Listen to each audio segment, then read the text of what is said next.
This isn't the easiest thing in the world for me. Being back here, at this camp, I guess you could say. 17 was interesting. It was very interesting, and I suppose that's putting it lightly. I'm kind of at a loss for words here. So I guess what happened with the last traces of truth, as I decided to call the episode, was, I'm not entirely too sure what happened. As far as my reaction to that goes, it was just so unexpected and so tragic.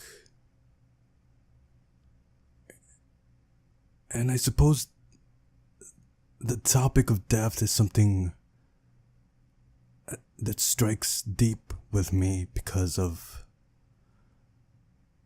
a lot of reasons, I suppose. And I guess it made me confront a lot of things about myself that I know about myself on the surface, but I never really think about. But I don't know if I'm making any sense at all, because I've been sitting here now for 3 minutes trying to introduce this and explain a little bit of what happened in part 17. But maybe it's something for another time. Anyway, I suppose this is part 18 of the series. And technically part 1 of what I'm calling the Redemption Saga, because I plan on redeeming myself. I plan on redeeming Semyon and Lena. And getting her good ending. Speaking of which, it's always reassuring when the two people that have been helping you through the series can't agree on what you're supposed to do. It's really reassuring, guys.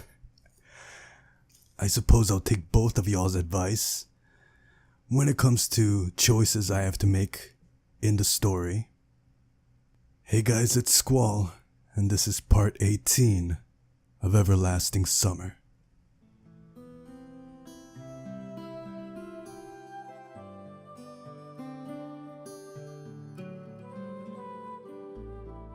So this series is obviously gonna be different than the first one. Unless you're a really hardcore fan of this visual novel, I doubt you want me to do another complete read-through of the series. So I'm gonna take advantage of the ability to skip through the text and just get to the important parts, just get to the choices. Okay, so this whole dream thing. Obviously, I didn't get the definitive ending in the first time around, so I'm wondering to myself, what is it? What is the Sovyonok camp? Is it a dream world? Is it a parallel universe? Is it an accursed camp? Like something tragic happened there and now anybody that rides the 410 bus ends up there? Huh. And so here we see Semyon on his computer, and I do believe that he mentions that the only communication he has with the outside world is the internet. And then I was thinking to myself, after what he saw Lena do to herself, it makes sense that he killed himself, because I do believe during the opening FMV, if that's the correct term, of this game, I mentioned that he struck me as someone who was lost. What I meant by that is that he was going nowhere in life, but more than that, he was so sad and so sorrowful. And I do remember that throughout the series, I always complained that he was always so gloomy. And now I realized he wasn't being whiny. He had depression. And it makes total sense because even if you're an introvert, you do need some human interaction. You do need something in your life that pushes you forward. And I would know because I myself am an introvert. And so when he saw that Lena had taken his life, the woman he loved basically, I guess that just pushed him over the edge, and it was more than enough. More than what he could handle. And in retrospect, as tragic as it was, it makes perfect sense that he would decide to kill himself too. And you know, I'm still wondering what the connection was between Semyon and Lena, and the other two who had also killed themselves, right? I may be remembering it wrong, but I do believe that, what's her face? Oh gosh, the little girl, I forgot her name. Red hair. How do I not remember her name? My mind actually blocked it. Okay, well, the little girl with red hair mentioned that there was a curse over the old camp, supposedly, because a girl had taken her life because she couldn't be with the guy she loved or something. And then he had taken his life. Something like that. The point is, it was pretty similar to what happened with Lena and Semyon. And I don't know if there's any connection at all. I don't know if it has anything to do with the definitive ending, the true story of the visual novel. But I found that was pretty interesting. And obviously, if you guys are watching this game has been out for some time, so you probably know everything that's going to happen. You know the entire story, so I may be just rambling nonsense here. I apologize if I am, but it was your decision to click on this video. But I don't know, I thought that was pretty interesting. You know what else I find interesting? This line. People on the other end of the internet cable simply do not exist. That jumps out at me, and I'm not sure why.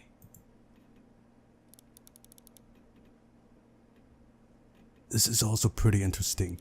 All of them are simply creations of its sick imagination, an error in the source code or a kernel bug, which started living a life of its own. Sometimes when I read stuff like that, I can't help but wonder if the writer or writers are hinting at something. Okay, that's interesting too. I wasn't living life to its fullest. It was looping over and over in monotonous circles. Huh. Like in the movie Groundhog Day. It's just that I had no choice in how to spend my day, and every day repeated itself, the same vicious spiral.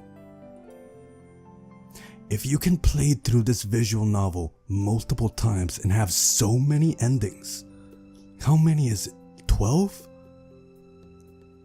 What if it's like something like he's stuck in a time loop and he has to make the correct decision if he wants to free himself?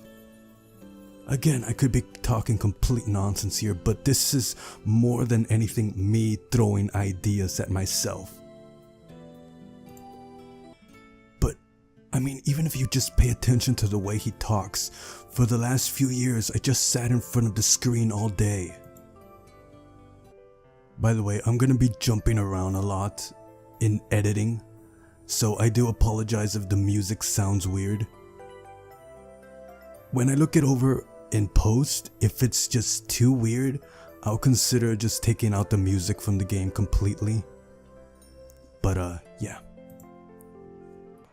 yeah, I was saying today was another typical day of a typical failures, typical life. The way he talks about life, about himself, it was so hella obvious from the beginning that he had depression, that he just was not a happy person, and I can't believe I never caught it. And that's my own fault. I thought he was just pessimistic. I thought he was just being whiny. That was my bad.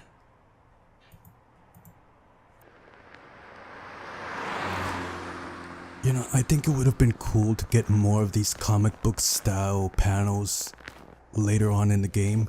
I think this is the only time we really see these kinds of images.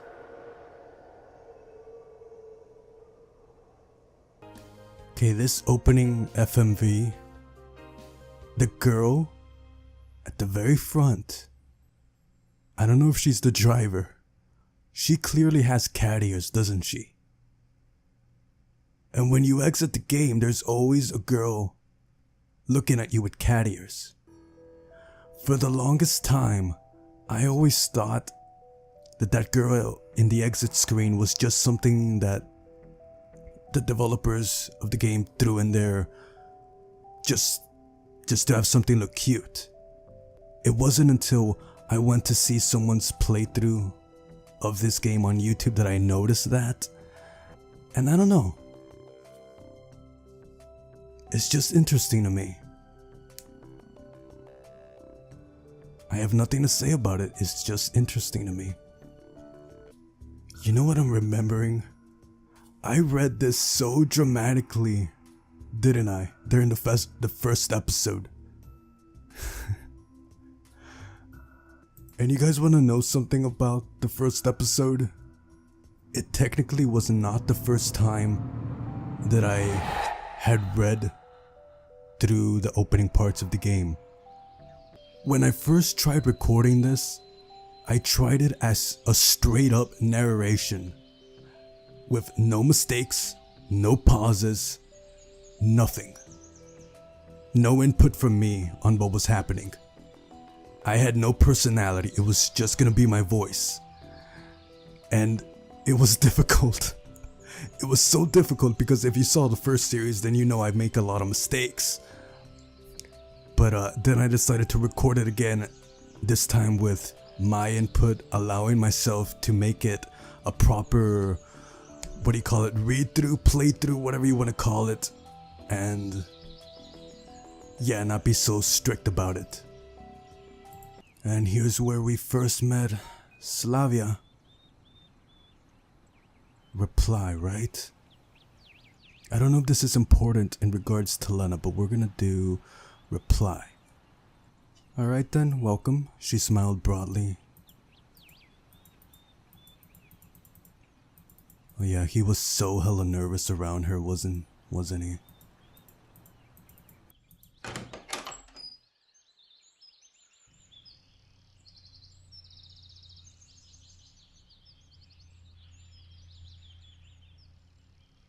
Hi. When the door suddenly opened and a short girl wearing a pioneer uniform came out. Her pretty face gave me the impression of one suffering for the fate of the whole of mankind with a true universal sorrow. You know, at first I thought that was Semyon just being way too hella overdramatic. Now I realized the writer was hinting that there was a little more to her than what met the eye. And now that we're at Slavia's beach scene, or whatever you want to call it, I'm remembering that someone in one of the videos, I think it was Reckless Intentions, someone chastised me for censoring a couple of the scenes. And I think their exact words were, "What is the point of this meaningless censorship? You didn't censor Slavia." And I just stopped reading there because I thought it was not that big of a deal. Let me just clarify. The reason I censor some scenes and not Slavia in a bikini is because there is a major difference between upskirt shots and a girl in a bikini. Okay? One is a day at the beach, the other is kind of creepy. Okay? Okay. Uliana, that was her name. Of course. You little brat, how could I forget you? So her name is Lena. God, we thank God it's not Rena, at least.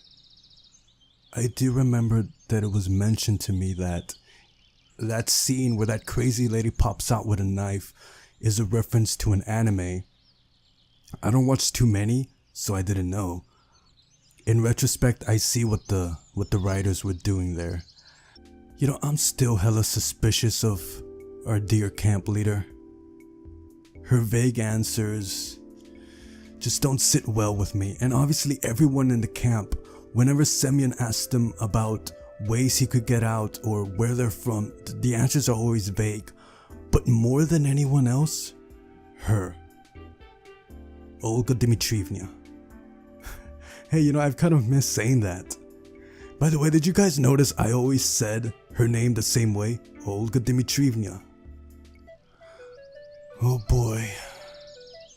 If I only knew what I was getting myself into when I first met her. What did I pick here the first time around? I think I picked to do nothing. I'm a little curious what happens if you run after him. But since I'm trying to save Lena in this redemption saga, I have to make some of the same choices as I did last time. For later read-throughs, I'll make different choices. Oh gosh, this part. You know, I wasn't joking when I said that the loud crash hurt my ears. It really did hurt my ears. What did I pick here? Do not.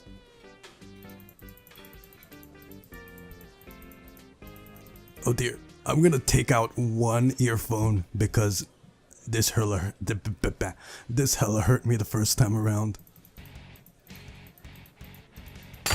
Ouch! That still kinda hurt. Oh man.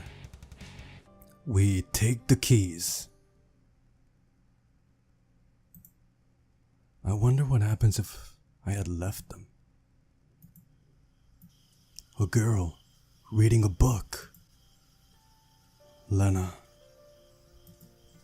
I decided to move closer and talk. She was the only new person I had met here without exchanging even a few words. Hi, what are you reading? Lena was so surprised that she even jumped. Sorry, didn't mean to scare you. You wanna know something? It was always a little difficult doing her voice because I always did it so softly because I imagined her as the shy type, which she is for most of the game, but it was always difficult on my throat for some reason. Never mind. She blushed and stared at the book again. I am so out of practice, I feel like I'm not reading this the same way I read it the first time. So what are you reading? Me, Everlasting Summer? On the cover was written, Gone with the Wind. Praise the book. Nah. A good book. Thanks. Honestly speaking, I haven't read it, but I think that such literature suits her very well. Lena didn't seem to be interested in continuing the conversation. Well, if I'm bothering you... I think that's how I read it the first time around, right? Something like that. No. She answered while still looking at the book. Can I sit beside you for a while? Why? And really, why? Maybe just because I was very tired and having company is better than being alone. And maybe I wanted to try to find something out from her. I carefully examined Lena. But no, I doubt that. Well, I don't know. I'm not allowed to. Feel free. But if I'm bothering you... No, you're not. I can leave, just say. The first time around, all I was thinking was like, dude, sit down already. Everything's alright. Okay then. I sat on the end of the bench carefully. After such an intense talk, staying here was the last thing I wanted, but it wouldn't be nice to just stand up and leave. That didn't really go well, huh? Lena hasn't answered anything. It seems I made a fool out of myself. I bet if Juliana was here, she'd have a good laugh at me. Do you enjoy being here? I recalled the Slavia's question and thought it would be a good start for a conversation. Yes, she smiled slightly. I guess I'd like it too. Lena definitely isn't very sociable and probably can't carry on a meaningless conversation as easily as Slavia. But there was something about her that attracted attention. Like a momentary glimpse of a reflection in the glass on a raining autumn evening, which makes you turn around and stare into darkness searching for something that you saw out of the corner of your eye. That is such a huge hint at Lena's true character. Now that I've read through the story, that is such a huge hint. And that is such a beautiful way of putting it.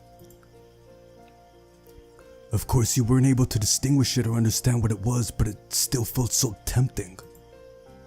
Lena was still reading the book without paying any attention to my presence. And I had no intention of asking her anything about this camp or this world in general. Beautiful night. Yes. How in the world would you start a conversation with her? It's late. I have to go. Yes, it's quite late. Good night. Night. There was something strange about this girl. Not strange. That's not it. At first glance, she is a typically shy and modest pioneer girl, but the mystery of Lena took its own place in the massive list of mysteries about this camp, which I had started to put together in my head.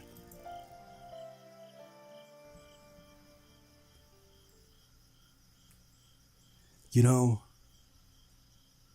I wonder. I don't know anything about psychology. I haven't studied psychology. I've read a few articles at most. I wonder if Lena's shyness is sincere, or if it was just a way of protecting herself, and maybe protecting others from her true nature. Because on that fateful night when she took her own life, I remember she mentioned that she was so tired of wearing a mask. So I wonder if this Lena that we see, the shy pioneer girl, is just... I don't know what the way to put it is. Just a front because she's scared that people wouldn't accept her for who she really is inside. I know that's so cliche, but or maybe she just doesn't want people being scared of how her brain works, of the fact that she's different from other people. So she plays the role of the shy girl so that when she stays far away from people, so that when she gives people the cold shoulder, doesn't talk to them, they don't judge her for it. They just figure she's a shy person and that's just how she is. I don't know. Again, I'm just bouncing thoughts off the wall to myself. And I know this video is gonna be hella short. Definitely a lot shorter than what I usually upload when it comes to Everlasting Summer. But again, the series from here on out is gonna be a little bit different. And it's gonna change each time depending on what I'm doing.